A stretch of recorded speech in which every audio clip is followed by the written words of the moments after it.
నమస్తే. నేను ఆదిత్య. వైఎస్ఆర్సీపీ పార్టీ నాయకురాలు ఆర్కే రోజా యూట్యూబ్ ఛానల్ కి సంబంధించిన అంశం సోషల్ మీడియా వేదికగా మనం చూస్తూనే ఉన్నాం. మరి ఈ అంశాన్ని ఇప్పుడు వైఎస్ భారతిరెడ్డి కాస్త సీరియస్ గా తీసుకొని రోజాకి ఇండైరెక్ట్ గా ఒక వార్నింగ్ ఇచ్చారంటూ ఒక వార్త అయితే సోషల్ మీడియా వేదిక చాలా బలంగా వినిపిస్తుంది.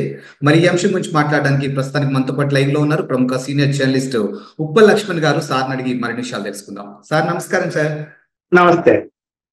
ఆర్కే రోజాకి సంబంధించినటువంటి యూట్యూబ్ ఛానల్ వ్యవహారం సోషల్ మీడియా వేదికగా మనం చూస్తూనే ఉన్నాం. మరి ఈ అంశంలో వైఎస్ భారతిరెడ్డి ఇన్వాల్వ్ అయి రోజాకి ఒక వార్నింగ్ ఇచ్చారన్నట్టు ఒక వార్త అయితే వినిపిస్తూ ఉంది. మరి దీన్ని ఏ విధంగా చూడొచ్చు? ఇందులో ఎంతవరకు వాస్తవం ఉంది, ఎంతవరకు అవాస్తవం ఉంది? ఇప్పుడు తిరుపతి లడ్డు కల్తీ విషయంలో ఆమె తన యొక్క సొంత యూట్యూబ్ ఛానల్లో ఆమె అభిప్రాయ సేకరణ అడిగింది. సో 75% మంది కల్తీ జరిగింది, తప్పు ఇది అని చెప్పారు అనేటువంటిది ప్రేక్షకుల నుంచి ఆ యొక్క సర్వేలో వచ్చేసరికి మరి అది ఎంతవరకు నిజమో నేనైతే చూడలేదు. కానీ దాని తర్వాత ఆ యూట్యూబ్ ఛానల్ ఇప్పుడు తీసేసింది. ఆమె యూట్యూబ్లో కనపడడం లేదు. తీసేసింది అంటే మరి దాని వెనక ఎవరో ఒకరు మరి ప్రెజర్ పెట్టారా, ఆమె ఆలోచించుకుందా? మరి పరువు అయితే పోయింది కదా. ఇప్పుడు వాళ్ళేమో కల్తీ జరగలేదు, అది ఏదైనా పొరపాటు జరిగి ఉంటే ఎప్పటి నుంచో జరుగుతూ ఉన్నది, వైఎస్ఆర్సీపీ ప్రభుత్వంలో అలాంటివి ఏం జరగవు అనేటువంటి ఆర్గ్యుమెంట్ చేస్తున్నారు వాళ్ళందరూ కూడా. చేస్తున్నప్పుడు ఆమె యూట్యూబ్ లో అభిప్రాయ సేకరణ అడిగింది. అలాగే 100 రోజుల పరిపాలన మీద కూడా అభిప్రాయ సేకరణ అడిగినట్టుంది. ఈ రెండింటి అంశాల్లో కూడా మెజారిటీ సభ్యులు అంటే ప్రేక్షకులు 100 రోజుల పాలన బాగుందన్న వాళ్ళు, అలాగే కల్తీ జరిగింది తప్పని చెప్పిన వాళ్ళ సంఖ్య 70-75% ఉన్నప్పుడు ఇంకా ఆమె ఎవరికి ఏం సమాధానం చెప్పుకోగలదు? నువ్వు అసలు ఎందుకు అడిగావు? అక్కడ ఎవరికి చెప్పి అడిగావు? ఇప్పుడు ఆమె పార్టీలో ఉంది, మాజీ మంత్రి, వైఎస్ఆర్సీపీలో ఉన్నప్పుడు ఈ 2 అంశాలు చాలా ఇంపార్టెంట్. పార్టీ అనుమతి లేకుండా ఆమె సొంతంగా అభిప్రాయ సేకరణ అడగడానికి అవకాశం ఉండదు. మరి పార్టీ అభిప్రాయం తీసుకోలేదేమో. తనేదో ఆమె ఎందుకు పెట్టుకుంది ఆ యూట్యూబ్ ఛానల్ అంటే, తను ఏదైనా చెప్పాలనుకుంటే తను అందులో తన అభిప్రాయాలు వ్యక్తం చేయడానికి అని పెట్టుకుంది, అంతే కదా. ఎవరైనా సొంతంగా ఒకటి పెట్టుకున్నారు అంటే వాళ్ళ యొక్క అభిప్రాయాలు వ్యక్తం చేస్తూ ఉంటారు. ఎందుకు? ఇవాళ ఎలక్ట్రానిక్ మీడియా కానీ, సోషల్ మీడియాలో కానీ, యూట్యూబ్లో కానీ ఎవరైతే కెమెరాల్లో తీసుకున్న తర్వాత అన్ని అంశాలు కాకుండా కొన్ని అంశాలు మాత్రమే, అంటే సెన్సేషనల్ కోసము ఎవరికి వాళ్ళు ప్రసారం చేస్తున్నారు. అలా అనకపోయినా ఆ ఒక లాస్ట్ చివరి ముక్క దగ్గర కట్ చేస్తే అది వేరే మీనింగ్ వస్తుంది. అలా తయారు చేసి పెడుతున్నాం.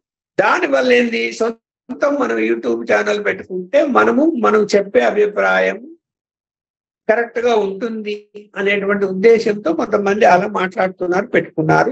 ఆమె గారు చాలా మంది ఆ విధంగా వాళ్ళ యొక్క అభిప్రాయాలు వ్యక్తం చేస్తున్నారు. తప్పేం లేదు. కానీ ఇక్కడ ఆమె పార్టీలో ఉంది కాబట్టి పార్టీకి సంబంధించిన అంశాలు ఇవి. 100 రోజుల ఎన్డీఏ కూటమి పాలన అంటే అది పార్టీకి సంబంధించిన అంశం కదా. అలాగే లడ్డు విషయంలో ఇప్పుడు పార్టీ సమస్య ఎదుర్కొంటున్నది, ఆరోపణలు ఎదుర్కొంటున్నది, వైఎస్ఆర్సీపీ గవర్నమెంట్ లోనే ఇట్లా జరిగింది అని. కాబట్టి ఈ 2 పార్టీ యొక్క ప్రభావాన్ని చూపించేటివి. అందువలన అలా రివర్స్ అయ్యేసరికి మరి భారతి గారు దండించారో, జగన్మోహన్ రెడ్డి గారు దండించారో ఆ వార్తలైతే ఊరికి వస్తున్నాయి. కానీ మనమైతే ఖచ్చితంగా ఎవరు దండించారు, నువ్వు ఎందుకు ఇలా చేస్తున్నావు అని మనము సమాచారం లేనప్పుడు చెప్పలేము. కానీ చెప్పు, ఎందుకంటే ఆమె మహిళ కాబట్టి జగన్మోహన్ రెడ్డి గారు ఆమెనేం అనలేక భారతి గారు ఏమైనా మాట్లాడి ఉండవచ్చేమో, అవకాశం కూడా ఉంది. ఎందుకు నువ్వు ఇలాంటి పని చేస్తున్నావు అని. అంటే కొన్ని అంశాల్లో భారతి గారు కూడా ఇన్వాల్వ్ అవుతుంటారు అప్పుడప్పుడు అని వార్తలు వస్తున్నాయి. ఈవెన్ ముఖ్యమంత్రిగా జగన్మోహన్ రెడ్డి గారు ఉన్నటువంటి సమయంలో కూడా కొన్ని అంశాల్లో ఆమె ఇంటర్ఫీర్ అవుతున్నది అనేటువంటి వార్తలు అప్పట్లో వచ్చాయి.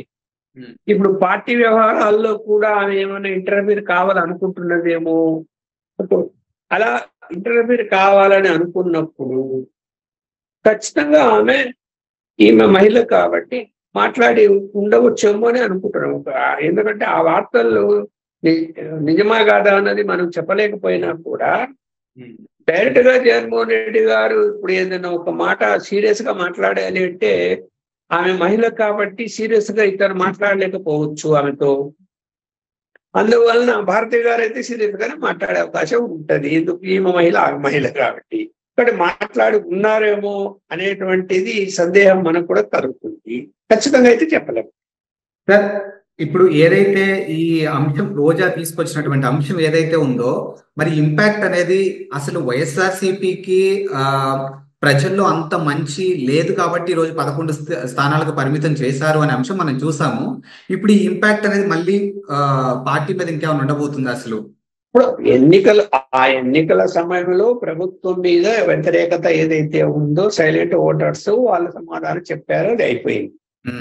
ఇప్పుడు కూడా ఎప్పుడైతే ఈ యొక్క లడ్డు కల్తీ విషయం జరిగిందో దానికి తోడు జగన్మోహన్ రెడ్డి గారి ఫ్యామిలీ క్రిస్టియన్స్ కాబట్టి ఇంకా ఎక్కువ చర్చకు దారి తీసింది ఆ అంశం.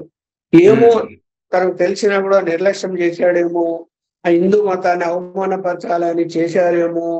ఎందుకు అంటే వైవి సుబ్బారెడ్డి ఫ్యామిలీ కానీ లేకపోతే కరుణాకర్ రెడ్డి ఫ్యామిలీ కానీ గతంలో వాళ్ళ యొక్క ఫ్యామిలీ సభ్యులు వ్యవహరించే తీరు బట్టి కూడా వాళ్ళు కూడా క్రిస్టియన్ మతంతో సంబంధం ఉన్న వాళ్ళు అనేది కూడా చర్చ జరుగుతున్నది కదా.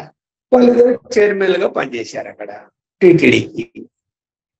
అందువలన ఇక్కడ ఈ జగన్మోహన్ రెడ్డి గారు వచ్చిన తర్వాతనే కదా హిందూ మతం మీద అతనికి విశ్వాసం ఉంటే నిజంగా ఇలా ఎందుకు చేస్తాడు, ఇలా క్రిస్టియన్స్ తో అంటే క్రిస్టియన్ మతంతో హెరిడిటీస్ అంటే ఉన్నటువంటి వాళ్ళ వ్యక్తులను ఎందుకు నియమిస్తాడు, వాళ్ళ ఫ్యామిలీ మెంబర్స్ క్రిస్టియన్ మతంతో సంబంధాలు ఉన్నప్పుడు వాళ్ళను టీటీడీ బోర్డు చైర్మన్ గా ఎందుకు నియమించారు అన్నది ఒక జనంలో చర్చ అయితే వచ్చింది, రాకుండా పోలేదు.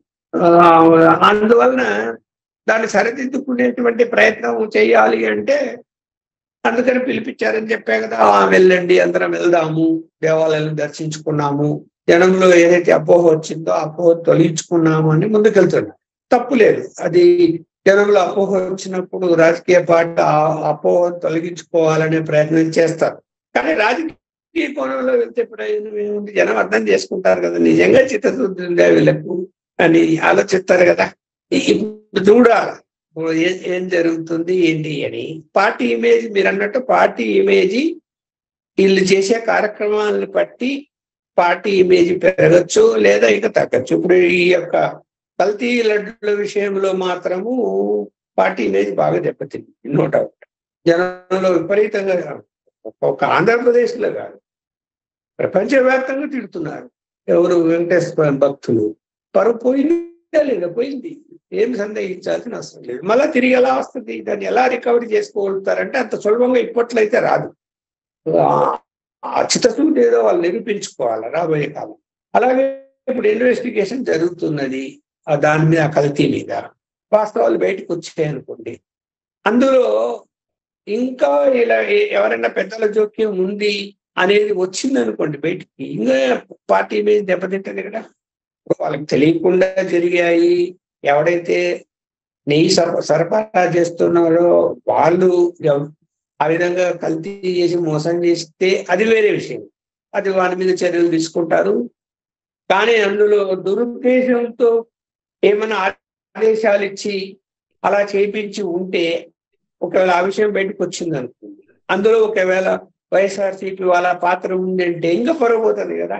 దుమ్మెత్తి వస్తారు, జనాలు ఊరుకుంటారా? మరి పొద్దున లోకల్ వాడి ఎన్నికలు వస్తే వాళ్ళు ఏ విధంగా ఫేస్ చేయగలుగుతారు? ఫేస్ చేయలేరు, ఇబ్బంది పడతారు. Thank you sir.